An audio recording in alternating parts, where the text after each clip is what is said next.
Welcome to PAO Fans International. You're joined by Panathafan, Nick, and myself.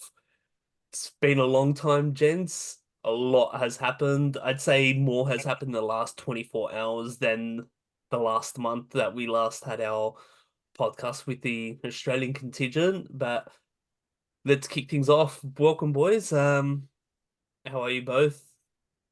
Crap. I Look, can't put it any other way. it's for so many reasons, Nick. For so many reasons. And there's so much to digest. But happy to be here, though, talking to you boys. It's been too long, in my opinion. It's been a while. Yeah. And we need a therapy to talk about what's been happening today. Maybe, yes, you're right. Maybe we're going to feel better after this. Then welcome to your therapy session, everyone. Let's kick things off. This morning, if you're in AEST, Panathinaikos played PAOK away in Tumba. We probably knew there was not much to play for at this point. Maybe a bit of pride, um, securing the third spot, really, but when you when you consider that the cup takes precedence, and we probably would want Bulk to win the title over Ike, fair enough. But today was an absolute abysmal performance from my eyes. Bulk smashed Panathinaikos 4-1. Goals from Tyson in the 37th, Zivkovic with a penalty in the 72nd. Jeremejev came on and scored again against Bulk, almost immediate impact in the 78th to give us unlikely hope to maybe pull something off. Viarina made it 3-1 in the 89th, and then Zivkovic again in the 92nd minute. Does anyone want to break down the game? I think I gave it a little bit of a high level view of what happened, but Can I jump in? And let's start off on a positive note. And this guy here, one goal every 38 minutes in his season so far. So let's start with calling out Euromayev. This podcast made it known early on that he's got potential for the goal to minute ratio, and he comes on and he scores. And he's only started 2 games this season, and he's has not even finished a full 90 minutes for any match this season. He's scoring a goal for every 38 minutes. So let's put it out there. It is a bright spot for someone who's our third string striker who's scored all the same amount as Spora, if I'm not mistaken. yeah, he's on equal goals in this season with Spora. But so thought I'd put that. He's my background. Celebrate the man. I think he's done a legendary job this year. But if that's what the highlight of this game is and how we're finishing, it's pretty sad, isn't it? That's the best I've got to talk about in a positive light. So the rest, it's all downhill from here. Really awful, wasn't it? From the first minute, essentially, the alarm bells were ringing. They had a Vocari big chance to make a 1-0 in the opening. And honestly, like I was saying to you guys just before we started, we were lucky to only escape with 4-1. They absolutely tore us to shreds. Which is, the sad part was expected. That's the saddest part. They hit the post as well with a Baba shot off his right foot. That was a cracking hit, well past Lodigan. No, they tore us to shreds. Yeah. They've been good all season compared to us. Like we used to say over the years, we've got the fourth or fifth biggest budget in the league. Bulk now has the fourth biggest budget in the league. We've surpassed them in terms of budgets, and they're teaching us a lesson how to operate on and off the pitch. And and I can explain why, and it will come to a later point. But yeah, it's got to do with stability. We were Exactly that. But Sturge, all three of them now have stability except us. our first chance came in the 60th minute. Our notable chance through Spora that missed our one-on-one that should have equalized should have tied the game, and then from there, that was our only notable chances. There was quite a few players that were quite anonymous throughout the game. Bakasetas couldn't even tell that he was there. You couldn't tell. Mancini did release that ball, but there was no one really threatening. Bernard had a few beautiful touches. Like the guy was just almost playing on his own because there was no support. I know Yedvai were doing okay, but then Yedvai gives away a clumsy penalty. That was Yeah. absolutely dumb. Yeah. And even The that, first goal sums it up. That's a disaster. Yep.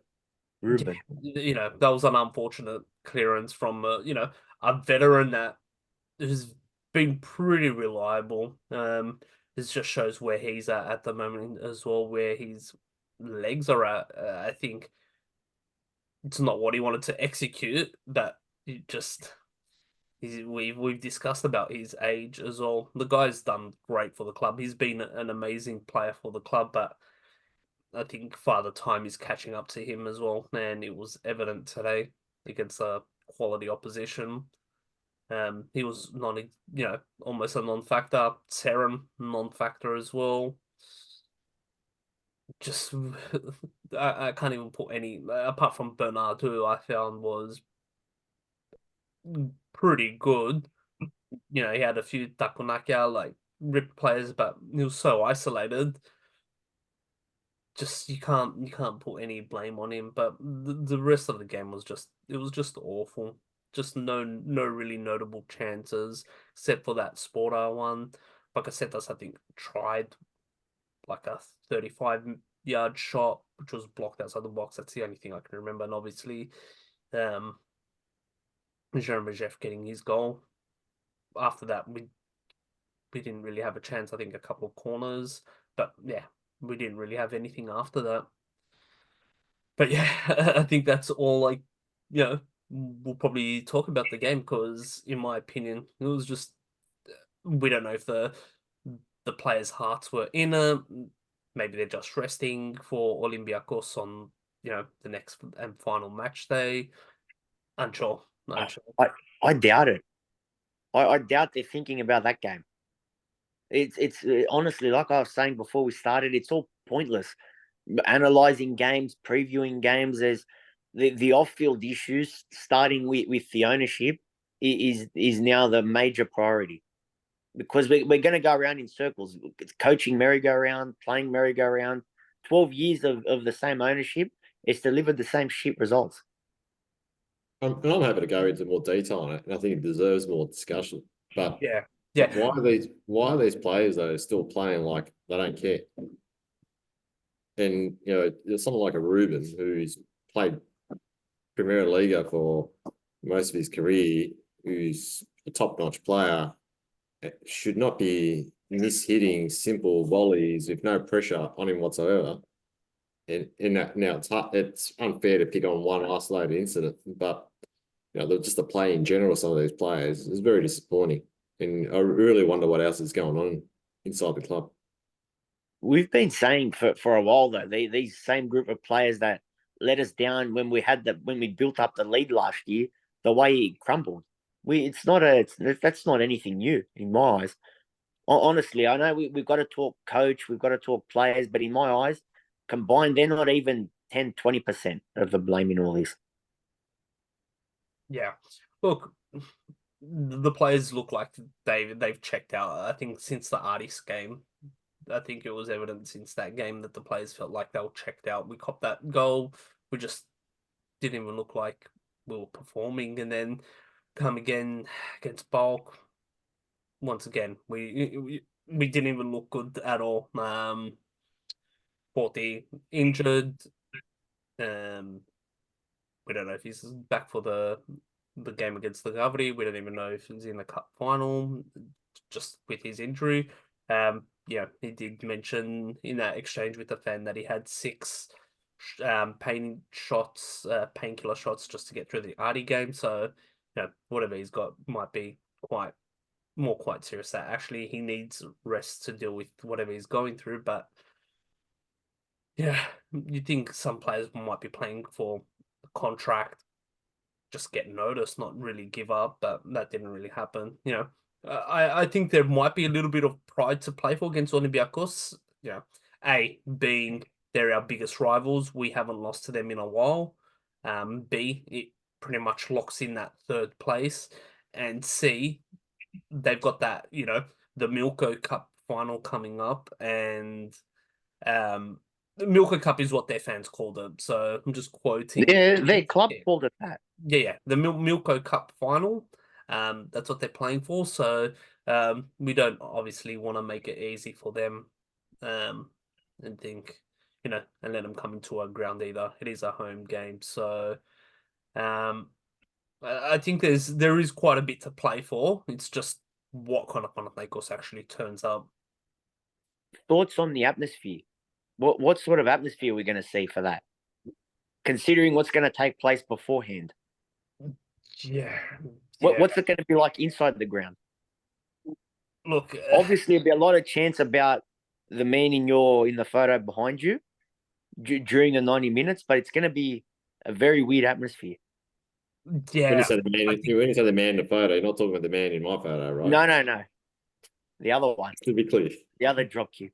For those that aren't aware, on Sunday there is a rally, a Silatirio, against ALAFOUZOS, by Tira de Catria and the Panathinaikos fans. The club have asked police for it to not go ahead, but it will go ahead. I'm very supportive of the fans' action in this. He's got to go, ALAFOUZOS. So it is putting the pressure on the Foos for him to sell, because he's got to go, especially after him even quoting him taking it upon himself to remove Jova and bring in Terims, and we've seen the season being a bit of a catastrophe ever since. He's got to die by the sword as well, his own sword. Yeah, no, this is one of, and this isn't a one-off. This goes back 12 years of this. This is one of his more high-profile Malakias, but it's not a one-off. I don't care who comes in at the moment. I'm that desperate. I'd love a Panathinaikos fan, a proper fan with a bit of money behind them to come in. I know this guy's wealthy. It doesn't. Whoever comes in doesn't have to have the wealth he has. Just someone who has the club's best interests at heart. That's all I ask for. Someone's got to come in with an idea and a project. It can't just be a fan, because we've seen so many things that have been abandoned. That's what the club's best interest. Development. Someone's got to have an idea, a footballing background and knowledge. You can employ someone. You can employ people. Fools employed someone, and it didn't work out well for him.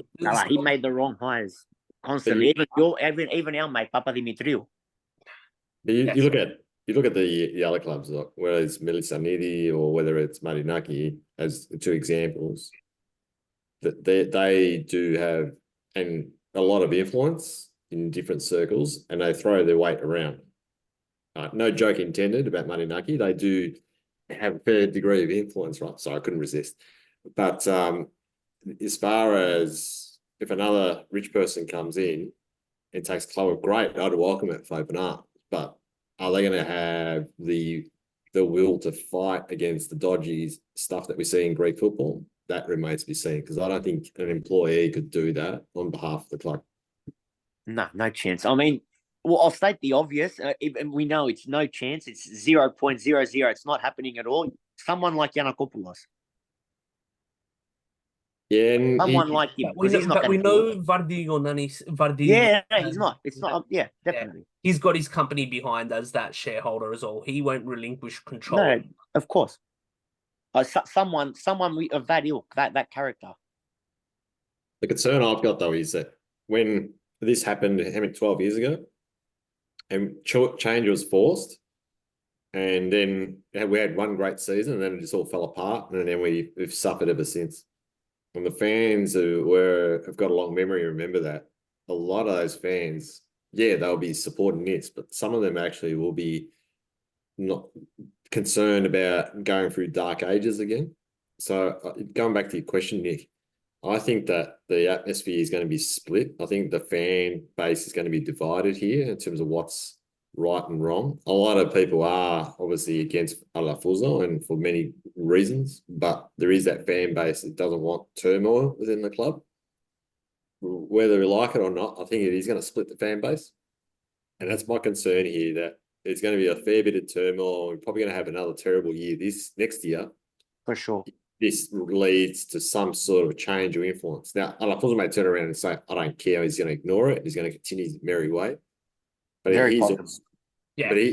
but he's also shown that he's not calm and thinks logically in a moment of crisis. He makes stupid decisions and has done that when pressure's on. So if you it look, could end up being great, could end up being a disaster. if you look at what he's trying to do, he's done multiple interviews with the English press trying to enhance his image.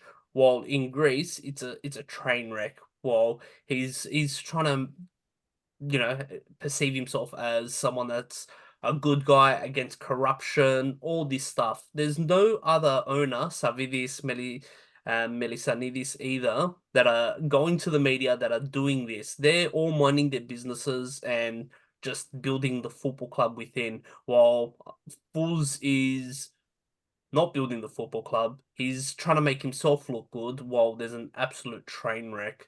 The guy is a narcissist. The guy he's just got too much envy of himself, and he's got to go. Look, I think Lil Photos put up a good YouTube clip on what would happen if Fuz Yeah. steps away. It quite might happen that we might go through a little bit of a dark period. Someone might prop up. We're facing with uncertainty. The only certainty that we will have with Fuz is that we're going to have continuous instability under his leadership and under his ownership. That for that very reason, he has to do what's right and piss off.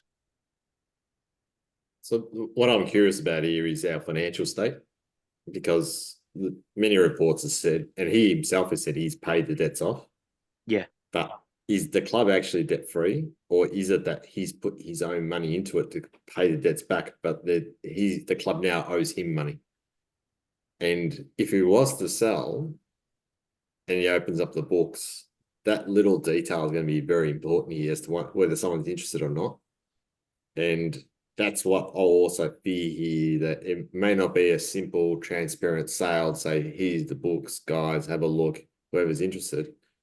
They're going to manipulate this and make it out like no one's interested, when probably there's been multiple approaches, but they can't get the information to make an offer. Well, doesn't he only have like that 47% stake or something?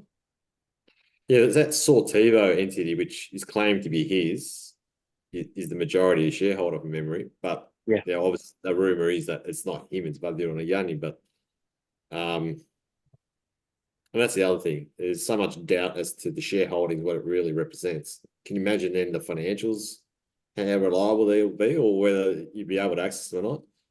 And that's the problem. It's not a public entity, it's a private entity, and no one's got a clue as to what it really is showing. So yeah, which is why the rally must occur. The rally will occur, and gotta make its point across. And obviously, whatever happens at the rally, you hope for no trouble, and obviously no trouble that spills into the game where we might cop heavy sanctions, because you don't want to do wrong by the club either. Flares, fireworks on the ground, crotidas, any of that. You don't want that happening where the players and the fans are getting punished. So that's the worst case scenario. It could happen because they're just going to be so balled up in anger. Very likely, but you just hope it doesn't happen as well. So the question I've asked myself is, let's say he does sell, and let's say we have a change of owners, and I'm sure many of us will celebrate that. If we get some wealthy Arab owners, right? Because the reality is, I think the likelihood is it won't be a Greek buyer, because there's only so many Greek millionaires, billionaires are going to be willing and able. It'll be a wealthy overseas Arab family or Asian investors, but I think it's more likely to be Arab, right? Do they I'll just say, but Bayroj, remember that? Yep. If he took over, things would have been even worse. And that's why I'm all for change, but I fear what this may lead to as well. Well, there's those rumors that won't go away about Anzun's presence, the Turkish guy. Maccabi, no way. And that's my issue here. That right Say now, Maccabi, but he's lurking around. He's the one that essentially brought in Terims, so and obviously he's probably having a little bit of influence as well in. We'll talk about the coaching soon as well. With about Bulut as well. but I think Nick, was you the one that shared that YouTube clip of The Hull City? Yeah, identical, isn't it? Yep. Either Turkish signings or players that have played in that league. They hang out in the same circles as Terim. They're both buddies of Erdogan. That's how this Anzun made his money. The parallels are eerie. What's happened at Hull and Panathinaikos this season? They just sacked a top manager in my eyes, who was loved by their fan base. No different with us. He did well. He turned the club around. He had a great run. I remember when Villa was in the championship, he used to be a commentator. Best commentator I've ever heard. The way he sees the game, Rossini, is incredible. Massive coaching career ahead of him. So what? And that's unfortunately that could be a scenario that plays out here. And if he's got business connections, if ALAFOUZOS, which clearly he does, He does, because Survivor's aired on his channel, isn't it? it is. Yeah, And there's a Survivor, and yeah, I think maybe other TV shows. But I suspect there's probably more business interests we don't know about, and it's fair enough. You know, they're entitled to do whatever they want. But who's to say ALAFOUZOS won't turn around and say, you know the club, you know the ins and outs. You've got a history of buying clubs. Here you go. Yeah, That's why I said before, sell to someone with the club's best interests being the key operative words. yeah, but we don't. He won't won't care about that. Yeah, of course. Right. He's gonna say, "You forced me to sell. I'm selling to the buyer," and could be very likely that it could be him as well. He'll sell to the highest bidder. He won't care about anything else. That's where the fans have to be as loud as possible. Not just Sunday, moving forward. What's going to happen on Sunday is long overdue. He's had it too easy for so long. This should have happened 5-6 years ago, when we were really on our knees. The thing is, the club stabilized under, and I'm just gonna hybrid discuss like the next topic with this current one. When Jova was brought in, it was tumultuous. Well, in that period, through a tumultuous period, Jova came in and brought that stability. Overachieved, won a cup, and I think finished fourth as well in his first season, but won a cup. We hadn't seen silverware in quite a bit. Next season, it was an 8-year drought. Yeah. Next season, we pretty much almost won the league. We finished 5 points, but we had an 11-point lead, circumstances, money, signings. We saw Kurbelis's exit interview blaming the ownership for not reinforcing in winter. Jova not getting the players he wanted to bring in. It's covered in my blog as well. Even over the summer, we've seen that. And then once again, we just saw very questionable signings. Jova said that they weren't his signings as well, but he had to deal with what he had to deal with. And then when you read that interview with, in the English press with Fuzo, he talks about wanting to get rid of him from October. But then he was on such a good run, he just left it, and then came that fateful day on December 26th. So ever since that fateful day on December 26th, the club has gone back to instability. We're back in that tumultuous period. So Jova, while there was a fractured relationship between Fuz and the fans, Jova was the glue between them. For sure. And now with Yova gone, we've brought in Terim and we've applied a cheap sticky tape alternative and paraded it as industrial strength tape. And look what's happened. It's all fallen apart. The foundations, what Yova built, have fallen apart. Well and truly. I didn't think, look, I didn't think it'd be long term. I didn't even think it'd be successful. I didn't think, though, it'll fall apart the way it has so drastically. I'll put my hand up. I didn't think it'll go this bad.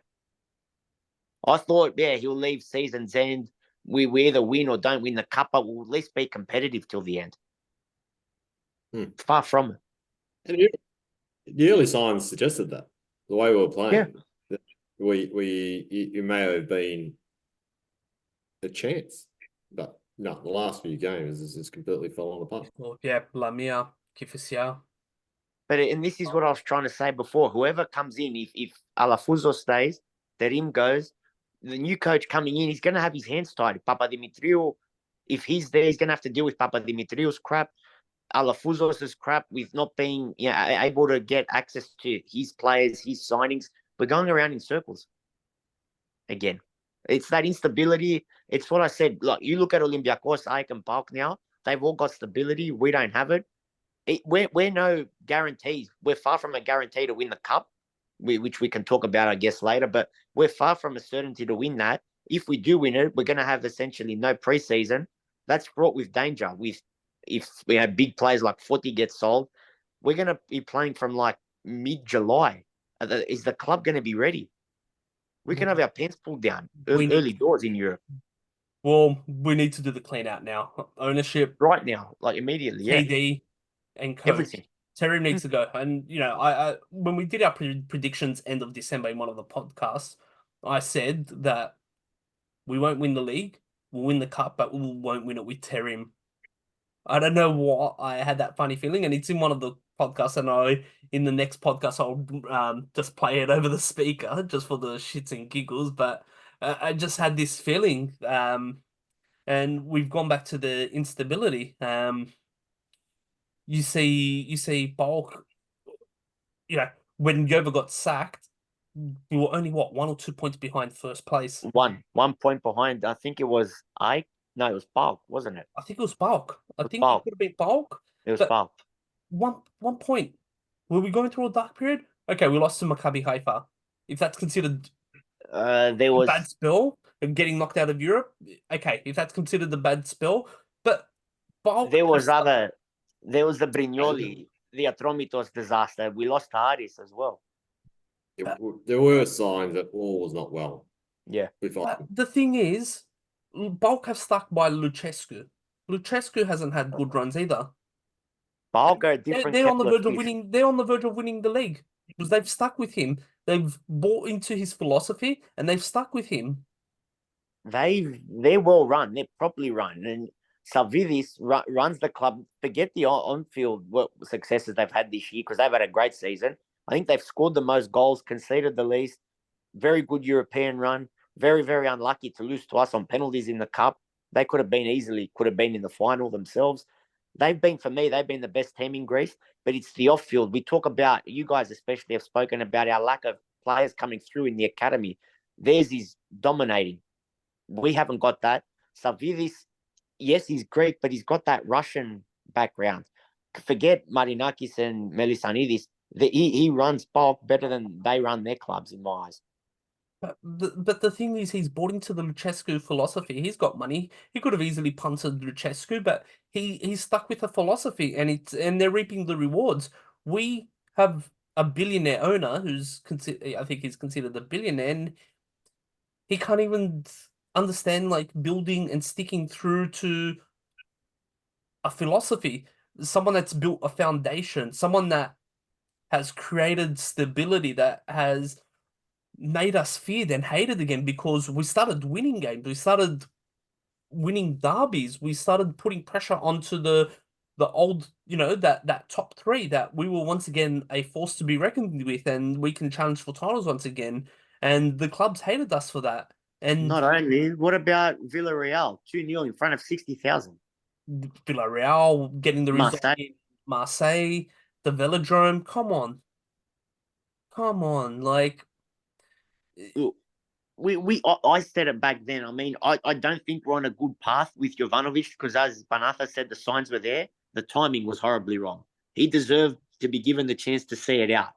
If that was our bad patch, as you said, he deserved. He had to be given the chance at least till season's end to see it out and the see if he could. hindsight is, are we better? And I've asked this question in our chats. Are we in a better position now or December 25th?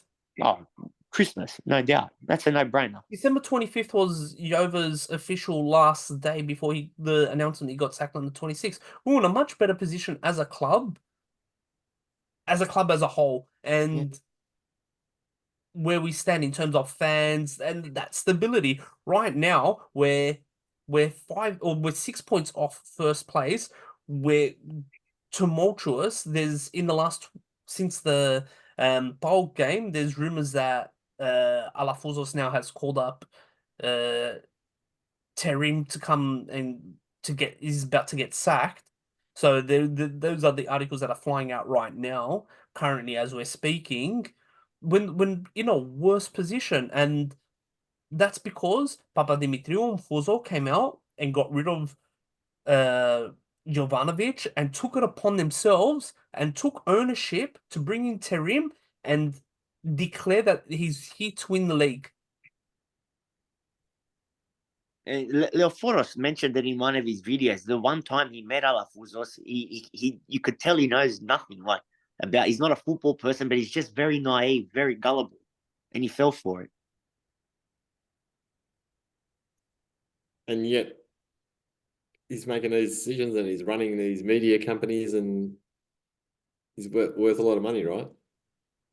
The question I've got is that how can not one, two coaches get sacked? Or Terry hasn't been sacked yet, but let's assume he will be. How can two get sacked? But the very technical director who's meant to be appointing him keeps his job. That's my point. We can bring in a new coach next year. It's going to be going around in circles. We could have our pants pulled down in Europe if we even get there. Next season could be a disaster in Capitals. So, and then how can a technical director not be the one who's appointing the coaches and it's left to the owner himself? We said that a year ago.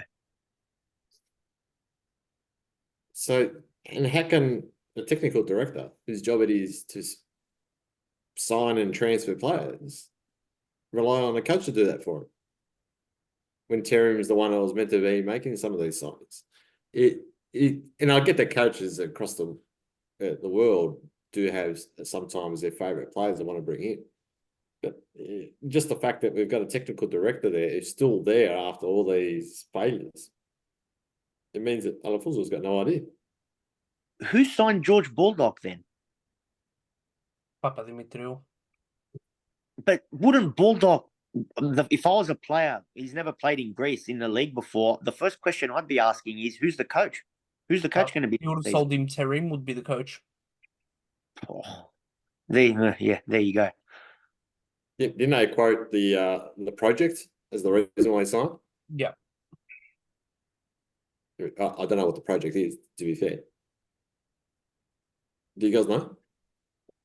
Yeah. There is no project. I mean, they keep quoting a project, but no one's ever sort of come out and said, "Oh, project this is is to exactly build a more Greek team. Now, the players that they're signing and have been linked are Baldock, Belkas, Yanoulis. These are guys in their 30s that are, past their prime, which is going quite a bit against what I've been preaching because we're not really having any assets. We're signing 30-year-olds, and those 30-year-olds have put us in trouble. Look at Mladenovic, look at all these players that we've brought in that have offered zero, that are not even worth anything because they're not assets. They're too old. No club's going to pick them up from us. So we're going to be holding on to these players, paying them a little bit over because they're returning back to Greece.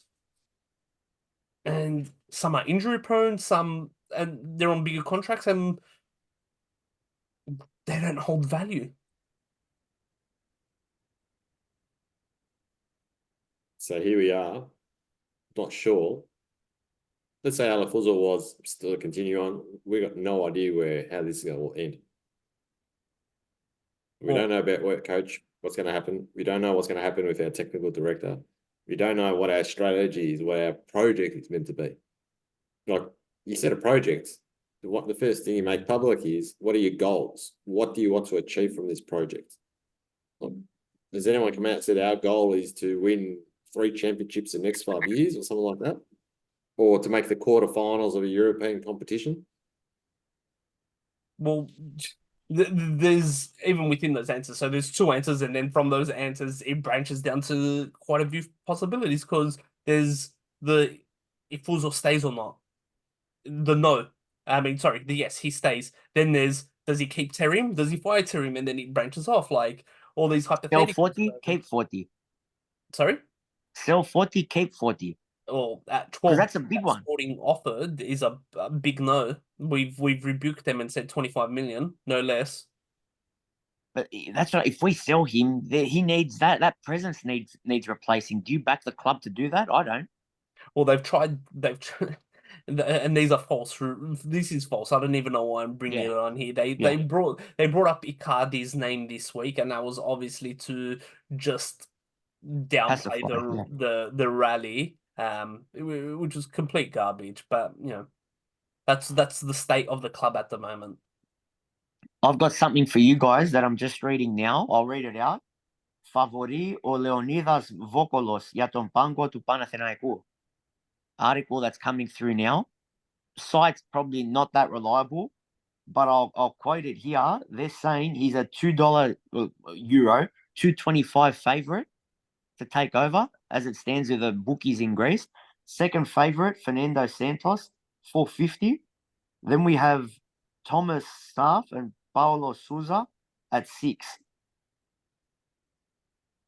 Oh, all right, let's dissect those names. Paulo Sousa was the initial main target for Fuzo, but he had an issue with the big fallout. Was it with Palacios? He had a big issue with a certain player in the past. He had, and I think it was. And Fuz said that there's no chance he's getting rid of him, and that's why he declined signing on Paulo Sousa. Vokolos, well, he'd be a logical choice. Vokolos, I don't know if I've mentioned it here. If we were to bring in a coach, he's the guy that I would bring in. Yeah, I'm with you. PAO player, former Greece under-21s, I believe, coach. Lamia, he's done an exceptional job. He's had obviously a falling out with the club with how they've managed that squad in his presence in terms of selling players on his behalf, dropping players like Tindulas against Ake, things like that. So I think he's ready to leave that club. For me, he's the obvious choice. I think he's worth risking, as long as he doesn't play a puppet to Fuzo. He had a good relationship with PAO fans as well in his playing days, so he's my obvious choice. Like I said, I can't remember if I've raised it here before, but he's someone that I've said that we should be targeting as the next coach. He ticks every box or a lot of boxes, and he knows the fabric of the club most importantly. And we've said it before. If we're talking an early European campaign to avoid getting our pants pulled down, I think he's our best bet. Yeah, and former players haven't done too bad considering their circumstances managing our club. Noblias won the league and then was partially sacked. Donis and Uzonidis did what they could with our garbage and what they had to deal with under the current ownership. They tried fighting and I was fortunate to meet Uzonidis, and I can tell you he's a gentleman. He's an absolute gentleman, and the club just pretty much chewed them up under the Fuz leadership. That's one of his biggest mistakes. He was on this thing. That's a top 3. So former players have done all right coaching. In that same article, the returns of either Rocha's a former player who's coached and did well. Yeah. Donis and Uzunidis, I shouldn't even be saying it because no chance. They are 21 to return to the club as coaches. I don't see it. No chance. They, especially Uzunidis, had a big falling out at the end. Here's something that I saved right before the pod started. Ivan in 2023 got 2.27 points per game. Terim is at 1.85.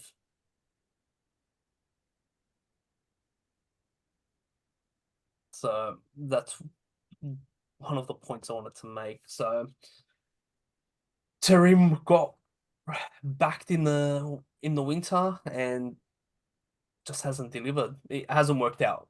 He showed glimpses. There was some good tactical adjustments that he made in quite a few of the games, but come the playoffs, come those last 2-3 games before the season's end, it's just fell apart. There was that glimpse again after beating Lamia 5-0 on the road that, hold on, we might have a chance now actually winning the league. But then it's just fallen apart since then again. Well, we beat Olympiacos and Karaskaki 3-1. There was that. There was That's a brilliant result. PAOK in the cup 1-0. So there are certainly some glimpses or signs of some good things to come. So, but just this roller coaster ride are really good. And who was the Italian coach? Yeah, sometimes good, sometimes shit. It's become a famous Malizzani. Malizzani? No, not Malizzani. The former player. Gattuso. That's it. That's how we've been, really. We've been in just highs and lows. But look, come back to Terim though. He really had no margin for error. He was brought in to win a championship, pure and simple. And that's why they made that move. And he's failed, so he's really got not much grace, I think, in terms of being able to stick around and prove himself. I was sort of hoping early on that if we keep in mind he'd have a good influence in player transfers, giving Papa the Materials record. I had no faith in him. But now I'm thinking more and more that we probably need to start afresh. But start afresh with technical director first, not just coach. Yeah, well, a little bit back to, sort of like with the state of the club, the Panathinaikos B team, which is playing in the second division, has been formally relegated to the third division, and there's talks about it being disbanded as well. So that's the state of the club. So we can't produce youth players. Our B team gets relegated, and we've got a technical director that all he does is act as a cheerleader on the sidelines. And he hasn't been as animated anymore the last 2 games. He's probably heard our podcast and thought he'd better tone it down. So look, that's the state of the club. That's the big one in my eyes. But Panath's been very vocal on it now for the best part of a year. The lack of the youth development. There's nothing in place. No money put into it. No players coming through. In an ideal world, you want that B team filled with academy players playing against men and being competitive. Not yet. Conversely, not one single player has come through the ranks. I'm not even talking youth players. No one from the B team's even come close to getting into that first team. Only Fike played that like 1 minute, and that's it. I'm not even going to count him. Yeah, but that's the only one that I can Yeah.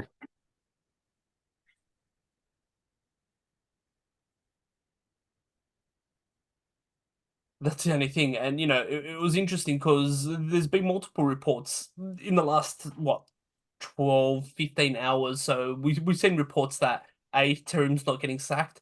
Then Terim came out and said that there's plenty to talk about. He'll talk about it soon. And then in the last hour, that Terim is being called in that he's going to get sacked. So it's been quite the eventful 12, 15 hours. You compare it. What's the prediction, boys? When it comes to what's going to happen, let's say by the end of the season. He gets sacked. I'm not even game enough to make a prediction about the cup. I think Jova is gonna say you're not wanted after the cup, win the cup, but you're not wanted. And I feel that Terim's gonna say, I'm walking now. I don't need this. And that's my opinion. That's my opinion. And I This think man's going to stick there's a around. few fans that have mentioned. I think his name is Gondos, I think, as a good possible coach slash caretaker to be given a chance as well. Might see him in the mix, or we might see someone else, but that's my gut feeling at the moment.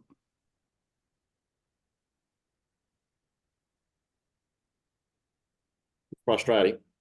You compare it But though to the buzz and feel good factor of the basketball. It's like different worlds, isn't it? Well, yeah, and that's why I don't think Yanakopoulos will become the football owner, because he announced yesterday the project that they're doing with Huaka in upgrading it, and I think he's just dedicated himself to the basketball team, and that's all he cares about. He's and took you know what? Right now, he's an owner. he's loving it.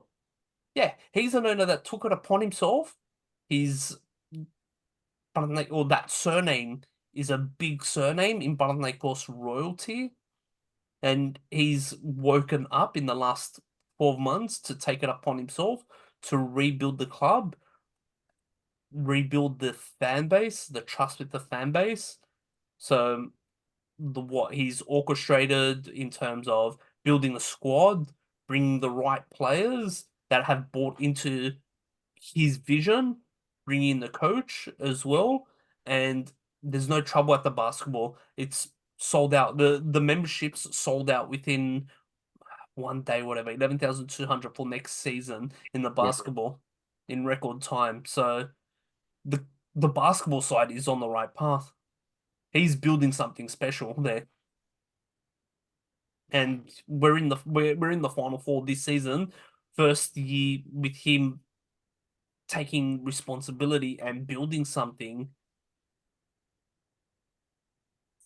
And we'll go to the basketball soon, because I don't feel like we finished this the football side's Oh, topic. we could literally go on this for 5-6 hours and we wouldn't finish. That's the truth. What's everyone's gut feelings? What happens in the next from now to Olympiacos to Okay. not prediction, not matches themselves, but in terms of internally with the club? Terim goes, as I said before, and I think Sunday the actual protest itself will be a success in terms of not saying there's going to be change or not guaranteeing change or anything. It'll be a success in terms of the large scale. Well, there's going to be thousands and thousands. Like it's going to more than likely it's going to be surpassing 40,000 people. And I think for the most part it will be peaceful and constructive. Then, as for the atmosphere, we said before, it's going to be very weird in that pitch, in that ground for that derby, which I don't think will win, mind you. I'll probably agree with you, Nick, and all those in terms of it'll be a big protest, and Terims will be gone, and the atmosphere is going to be very weird. I don't think it's going to be great atmosphere, and I think the players have probably already checked out, sadly. And I've got no interest in previewing the game in detail because all this is overhanging it. All this and then the cups now all of a sudden more important when really it should have just been a nice way to end the season. Now we're talking about needing to win the cup to play in Europe, which is just a joke. Like I was thinking, sorry, earlier. I remember on the Last Football podcast I do a couple of years ago when we won that cup, we recorded a podcast. Andoni and I were proper buzzing, like we're going mental, right on the full time whistle when we beat PAOK 1-0. If we do win the cup this season, it'll be barely any. There'll be no celebration from anyone, and that says it all right there. I don't know. I'm a little bit indifferent. I think I'll be happy. I won't be joyous. I'll be happy because A, it's silverware. B, it's Europa. So the cup plays strong significance. Oh, we need it, no doubt. And with that significance is the kind of players that we might be able to attract. Whether we play Europe or not will be quite detrimental to the player recruitment or any players that we try and bring in as well. So Unfortunately, the cup does have quite a bit significance, in my opinion, and we need to win it. While I'm not going to be celebrating it, parading it, be how happy I was a couple of years ago when we won it. It is significant, and there's also that little bit of silver lining because Olympiacos plays in the Milko Cup final. If they win that Milko Cup final, they they get a Europa League spot. Yes. Then, if we lose the cup, we still get the we go into next season's Milko Cup. Yes. I'm not. Do you know which round? I'm unsure. I'm unsure of Yeah, the me too. formalities. Yeah. So can you imagine if Olympiacos was to win a European title in Leofordo, how that would feel? So my thoughts and prayers and feelings to all the AX supporters out there that have got their home ground there for the Milko Cup final. I don't think our fans would allow it quietly. No, they No. boycotted a charity game between two Gamma Ethniki teams, I believe. It was a Who's this? charity The AX game. supporters? Panathinaikos supporters. For what? There was I think something got to do with a charity for a police officer or something. I can't remember full context. Mhm. It was boycotted 2 weeks ago. The fans stepped in and issued threats. It's not happening in Leofordo. Oh, okay. It was a Leofordo. Uh, that's Yeah. what I'm saying. If let's thoughts and prayers with the AX supporters, but our fans would be on the streets. Oh, no. You'd be pushing to the game to be relocated. But that's not our concern at this point in time. No. All right, let's get into a little bit more happier news. Last week, Panathinaikos played in Game 5 against Maccabi Tel Aviv. It was pretty much a do or die game at home against Maccabi. Maccabi had been quite the threat. They'd beaten us twice in the regular season and then took the opening game in Greece and then again 2-1 in Serbia and then they came to Athens without Lorenzo Brown, one of their biggest players. And from there on, we did win 91-82, but the scoreline does not reflect how close We the were game. down. It was a close game throughout. There was times where Maccabi took the lead. They were up by 4 or 5 a couple of times. Every time we fought back and we took like a single point digit lead or a 2 point lead, they just hit a three. They would just hit a three and just it was a real back and forward match. It was only until maybe right before the third quarter or the start of the fourth quarter where some big defensive plays. Big shout out to and he's a big time player. Galaitzakis. He was immense in defense. He was just amazing. He made a couple of big plays, and we just were amazing. Kevin Nunn then lit up, was on fire, just nailing everything. Um, Field goal percentages when you look at the stats, in field goal percentages, it was fairly close. Maccabi outshot us in 3 pointers. We just outshot them, but Maccabi were shooting very low. The major difference was the free throws where we shot at 60% and they shot at 80%. It was a 35-10 free throws, mainly because they were hacking Lesort. Lesort went for I think like 3 from 14 or something. So the scoreline could have been greater and we could have been a little bit more comfortable had it not been for Lesort's free throw woes, but he did play big in the fourth quarter where he started making some big plays himself. Panathafan, how did you see the match? Yeah, in terms of those free throws, it's interesting. Katash for Maccabi was complaining about the number of free throws we had versus them and how unfair it was. When it was obvious as hell they were out to foul Lesor and get him to the free throw line to miss. So, mate, your strategy is clear as day. What you're doing, don't go complaining then about the amount of fouls that we've had versus your team. So, bad luck, sunshine. Deal with it. And they got away with a Look, couple of flops as well, which I'm going to add in there. Strange calls. and there were a number of strange calls, but ultimately, though, the better team won. And I think that, to be fair, we give credit to Maccabi. They tested us to take us to game 5, and he, as you correctly pointed out, right up there, neck and neck, up until say early in that last quarter. Yeah, they really gave us a scare, but ultimately the better team won, no doubt about it. Yeah, Kendrick Nunn and Sluka were stars, and I think that sort of appointed as the best 2 guards in EuroLeague. But yeah, a bit of a shout out to Papa Petru, who's had a good playoff series, who's really had not too much to contribute throughout the season, so he seems to have come good. And Juancho came back from injury, and he seemed to make a good contribution. So Yeah. that's what I like. We've got our role players are doing their bit, and great shout out Sterg for Gale Zaki, who was immense in terms of the defense that he played. Yeah, and you're right. Juancho did play a pivotal role. He got 11 points in the 14 minutes, but he went off injured. But he was actually playing well.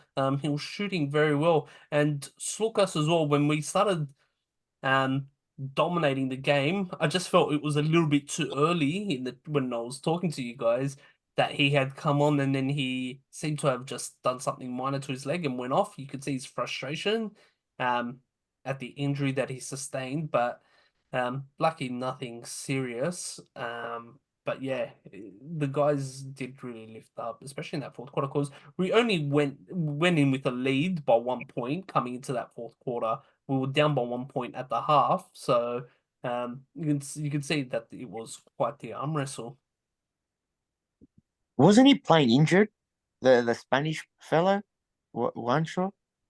He played injured. He came back on injured, and None now. You guys will know better than me with the contract extension. The new contract he signed with the clauses in there.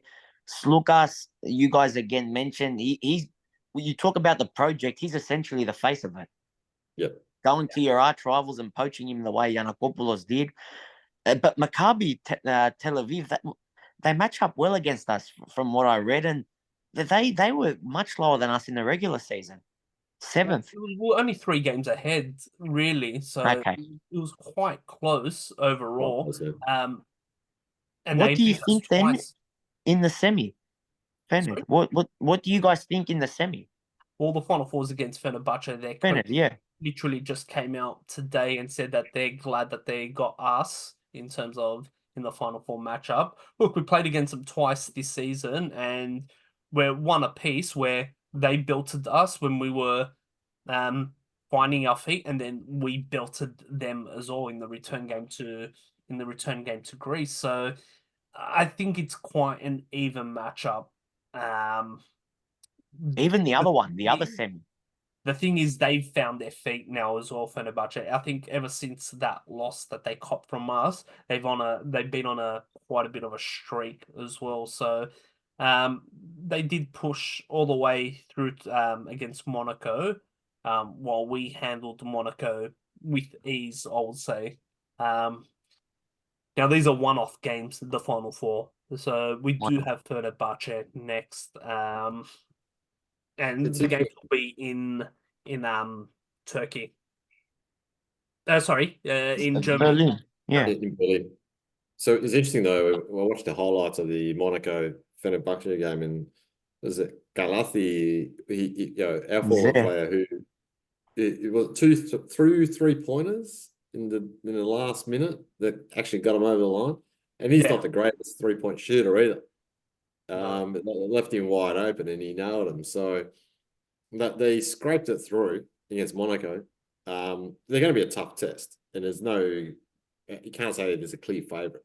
Well, he gave an interview as well saying that he's got the green in his heart, so he's glad to see Panathinaikos doing well. Because there was the first time that Olympiacos might try and sign him, but first time since 2012 we've reached this stage, and the court, the pitch invasions, they were just incredible scenes at Oaka. We copped the fine for that, but Yeah, I know. What, Giannakopoulos is happy to. €24,000? Giannakopoulos doesn't care. He's happy to pay that fine. Yeah, good on him. It's interesting that after we progressed, I was like, oh, I wonder how much flights are to go to Berlin. They're not cheap. Then I saw the resale ticket values, and it's like for Australian dollars, it's over $1,000 per ticket, and I'm like, yeah, yeah. The other thing is they only gave us 900 odd tickets, official club tickets to the club. That's it. Because the tickets were sold in January. The balance of the tickets for Final Four sold in January. And you know that most of those are going to be scalpers who are going to try to resell them. Exactly. Not only that, you look at the other semi who's in there. I'm pretty sure the two matches are sort of back to back on the same day. So you'll have fans from essentially the two Greek clubs. They'll be in the same place together. Would they not? Yeah. Well, who do they hate? And you have the Turk fans there as well. So it could be a way. Exactly. And then I don't know, Real Madrid won't take fans there, but they're not on good terms with Agavri. No, well, historically, Real Madrid and Panathinaikos fans have had an alliance. Very close ties. Yes. But they don't have the fanatical support like us. The Vikings, I think their fan base or that Ultras group was called. They're not the same type of fans, though. No. All due respect to the Real Madrid, they don't have the passion in basketball. They don't have the same type of passionate fan base like Olympiacos and Fenerbahce do along with us, obviously. No way. Imagine if we do get who in the final. If we get there. I personally think that if we can beat Fenerbahce and get into the final, we win it. That's my prediction. Win that semi-final, we'll win a whole lot. The Milko Cup, if it pans out that way, the Milko Cup for them is going to go well and truly on the back burner. Yeah, exactly. And against Fenerbahce, these were the scores as well. So 83-69 back in October. Fenerbahce won, and 74-63 in February, our way. So those are the head-to-head scores. So, I think the American boys are going to cover more detail in the podcast because they'll cover post rally, post Olympiacos, so and any news since then. But it's encouraging to see that Kendrick Nunn did sign 2-year contract, and he did make the first team for the EuroLeague as well as Lasort. They both made the first team, whilst Lucas made the second team. So yeah, really good recruitment and testament to the quality that we've got in terms of the players. And it's very rarely you see the whole contract put on social media, complete with phone numbers and email addresses. And then he got the player's wife saying, I didn't know about this. I didn't know. But there's clauses galore in that, like NBA and all that. Yeah, I think it was. Why would he go back? From what I read, he was a big part player. Oh, he wants to return back to the NBA, but he obviously wants a decent contract as well to go back to the NBA. So he'll play we're a couple of minutes. Sorry? He'll play a couple of 5-minute spells. Yeah, stay where you are and be the main. A contending team will want to try and pick him up because you want your shooters, especially teams that are trying to push for playoffs. They're the kind of players that they bring in. Just handy bench players that can just come off the bench and just start shooting. You saw that with Brooklyn Nets when they brought in Mike James. You just want purely offensive players that can just shoot. If your team's going in a slump, you just bring in a player. Hopefully that can spark a bit of offense. So I think he had a couple of decent patches in the NBA, but wasn't consistent. Yeah, he was brought us with Miami the Lakers under LeBron. But he didn't do enough, obviously. Yeah. Yeah, that's what you go back, you're just going to be another number. Sure, you're going to earn more money and more prestige and all that, but you're earning good money in Greece. The lifestyle's, in my eyes, is better. And you're loved, you're appreciated. You're like America's home, though. Yeah. And the NBA as well. But he won't be appreciated the way he is in Greece. No. He's a superstar in Europe now as a result. He's a Theo, yeah. Yeah, no question of it. The challenge is how much does his wife and family want to stay in Greece or go back home to their own family, and how much does that sway him? We don't know, and it's not for us to speculate, right? But Exactly. Remember, he's not Greek himself, so it would, yeah, be a little bit harder for him. But, we've got him. We've got him for another 2 years, and that's it. well, no other EuroLeague club can sign him. That's a fact. So whether he goes NBA or not, the reality is in Europe, it's us or no one. And right now, he'd arguably be the best player in the EuroLeague. Yeah. Mike James got that award, but we all know the truth. Yeah, no, we know the truth. The other rumor that will probably upset our other American podcast friend and Andoni is obviously that Hezonja may not be coming to us after all. So in terms of future signings, looks like that dream signing may not be happening.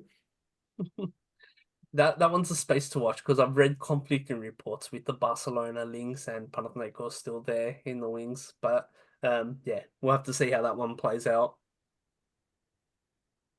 But apart from that, there is, yeah, big stuff happening on both sides of the Silo World, Yeah. the footballing side and the basketball side.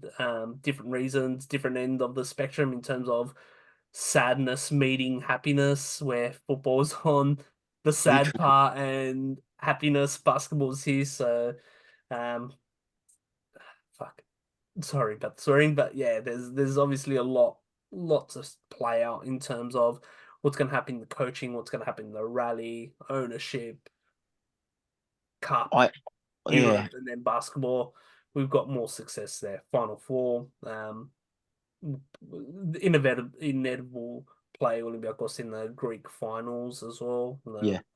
So yeah, all to play for there. I think that the next podcast, the Americans coming on, that's going to be huge because they'll know obviously if anything big's gone down with protest wise. Obviously, the Olympiacos result, they'll be in a better position than us to give a proper preview on the Final Four because it's closer as well date wise. So it's all happening. Yeah, we'll try and share whatever, especially on the X platform, anything that happens from there. But just more of the breaking news, just the bigger stuff, news items. So yeah, give the socials a follow. Because yeah, like I said, the next 72 odd hours is just going to be big. Apart from that, I think we can wrap it up there. Panathafan, always a pleasure. Nick, always a pleasure. Thank And you, the Serge. speak will Likewise. be probably the Greek Cup final. And we'll do, yeah, talk then, and obviously season review. Yeah, that's that weekend. So you've got the European dates. You've got the 24th, the Final Four starts, the semi, Fener, 25th Cup final, 26th EuroLeague final. A big, yeah, big week coming up. The next 10 days. Looking forward to seeing some positive reports. Yeah.